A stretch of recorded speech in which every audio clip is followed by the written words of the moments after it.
Nada te turbe, nada te espante, todo se pasa, Dios no se muda, la paciencia todo lo alcanza. Quien a Dios tiene, nada le falta, solo Dios basta. Santa Teresa de Jesús, Virgen y Doctora de la Iglesia.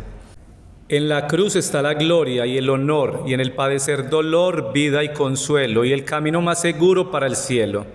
Reformadora del Carmelo, madre de las carmelitas descalzas y de los carmelitas descalzos, Mater Spiritualium, título debajo de su estatua en la Basílica Vaticana, patrona de los escritores católicos y doctora de la Iglesia, 1970. La primera mujer que junto a Santa Catalina de Siena recibe este título. Nació en Ávila, España, el día 28 de marzo de 1515. Su nombre Teresa de Cepeda y Ahumada, hija de Alonso Sánchez de Cepeda y Beatriz Dávila Ahumada. En su casa eran 12 hijos, 3 del primer matrimonio de don Alonso y 9 del segundo. Entre estos últimos, Teresa. Escribe en su autobiografía: por la gracia de Dios, todos mis hermanos y medios hermanos se asemejaban en la virtud a mis buenos padres, menos yo. De niños, ella y Rodrigo, su hermano, eran muy aficionados a leer vidas de santos y se emocionaron al saber que los que ofrecen su vida por amor a Cristo reciben un gran premio en el cielo. Así que dispusieron irse a tierras de maometanos a declararse amigos de Jesús y así ser martirizados para conseguir un buen puesto en el cielo. Afortunadamente, por el camino se encontraron con un tío suyo que los regresó a su hogar. Entonces dispusieron construir una celda en el solar de la casa e irse a rezar allá de vez en cuando, sin que nadie los molestara ni los distrajese. La mamá de Teresa murió cuando la joven tenía apenas 14 años. Ella misma cuenta en su autobiografía: cuando empecé a caer en la cuenta de la pérdida tan grande que había tenido, comencé a entristecerme sobremanera. Entonces me arrodillé delante de una imagen de la Santísima Virgen y le rogué con muchas lágrimas que me aceptara como hija suya y que quisiera ser ella mi madre en adelante, y lo ha hecho maravillosamente bien. Sigue diciendo ella: por aquel tiempo me aficioné a leer novelas. Aquellas lecturas enfriaron mi fervor y me hicieron caer en otras faltas. Comencé a pintarme y a buscar aparecer y a ser coqueta. Ya no estaba contenta, sino cuando tenía una novela entre mis manos, pero esas lecturas me dejaban tristeza y desilusión. Afortunadamente el papá se dio cuenta del cambio de su hija y la llevó a los 15 años a estudiar interna en el Colegio de Hermanas Agustinas de Ávila.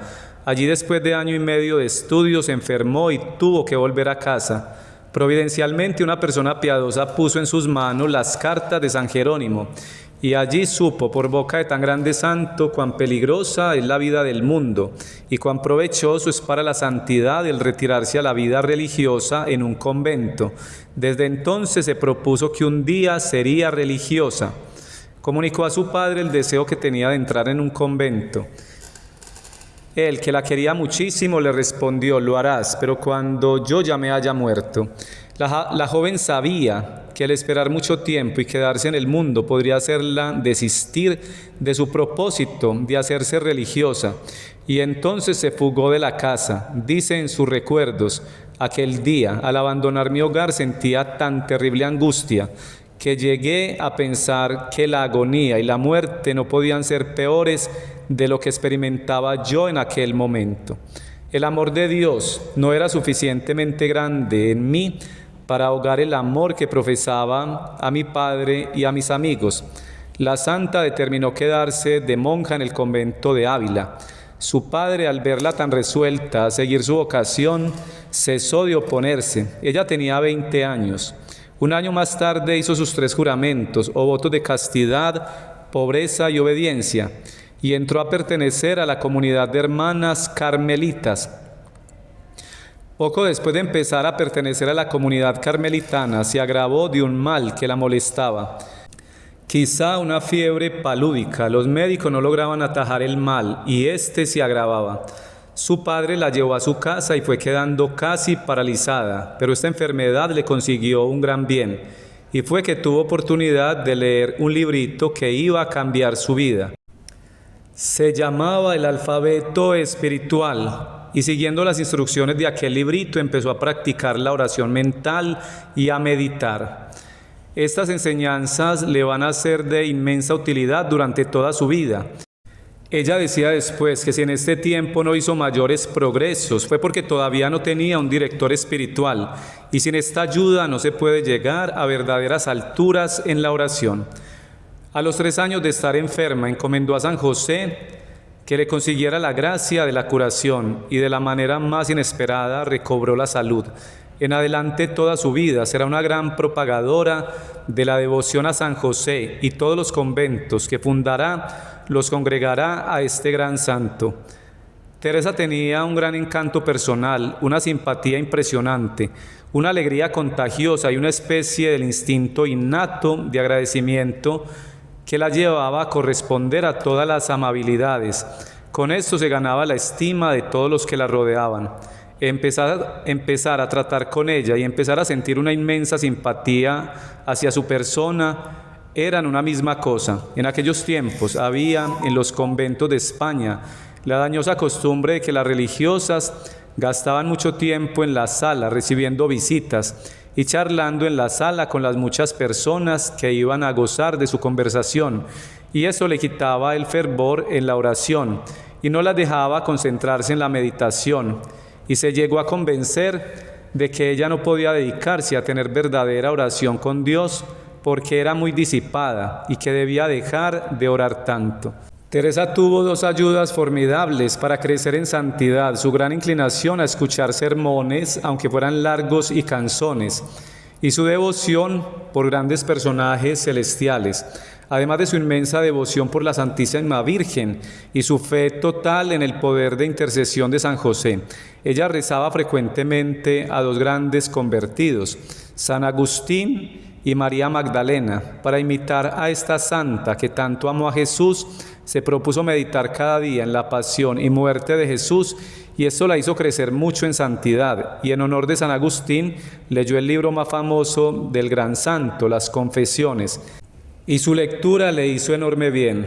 Como las sequedades de espíritu le hacían repugnante la oración y el enemigo del alma le aconsejaba que dejara de rezar y de meditar porque todo eso le producía aburrimiento, su confesor le avisó que dejar de rezar y de meditar sería entregarse incondicionalmente al poder de Satanás, y un padre jesuita le recomendó que para orar con más amor y fervor eligiera como maestro de oración al Espíritu Santo, y que rezara el himno Ven Creador Espíritu. Ella dirá después: el Espíritu Santo, como fuerte huracán, hace adelantar más en una hora la navecilla de nuestra alma hacia la santidad que lo que nosotros habíamos conseguido en meses y años remando con nuestras solas fuerzas. Y el Divino Espíritu empezó a concederle visiones celestiales. Al principio se asustó porque había oído hablar de varias mujeres a las cuales el demonio engañó con visiones imaginarias, pero hizo confesión de toda su vida con un santo sacerdote y le consultó el caso de sus visiones, y éste le dijo que se trataba de gracias de Dios. Nuestro Señor le aconsejó en una de sus visiones: no te dediques tanto a hablar con gente de este mundo, dedícate más bien a comunicarte con el mundo sobrenatural. En algunos de sus éxtasis se elevaba hasta 1 metro por los aires. Éxtasis es un estado de contemplación y meditación tan profundo que se suspenden los sentidos y se tienen visiones sobrenaturales. Cada visión le dejaba un intenso deseo de ir al cielo. Desde entonces, dice ella, dejé de tener miedo a la muerte, cosa que antes me atormentaba mucho. Después de una de aquellas visiones escribió la bella poesía que dice: tan alta vida espero, que muero porque no muero. Santa Teresa murió el día 4 de octubre de 1582. Oración a Santa Teresa de Jesús de San Alfonso María de Ligorio. Oh Santa Teresa, Virgen, seráfica, querida esposa de tu Señor crucificado, tú, quien en la tierra ardió con un amor tan intenso hacia tu Dios y mi Dios, y ahora iluminas con una llama resplandeciente en el paraíso. obtén para mí también, te lo ruego, un destello de ese mismo fuego ardiente y santo que me ayude a olvidar el mundo, las cosas creadas, aun yo mismo, porque tu ardiente deseo era verle adorado por todos los hombres. Concédeme que todos mis pensamientos, deseos y afectos sean dirigidos siempre a hacer la voluntad de Dios, la bondad suprema, aun estando en gozo o en dolor, porque Él es digno de ser amado y obedecido por siempre.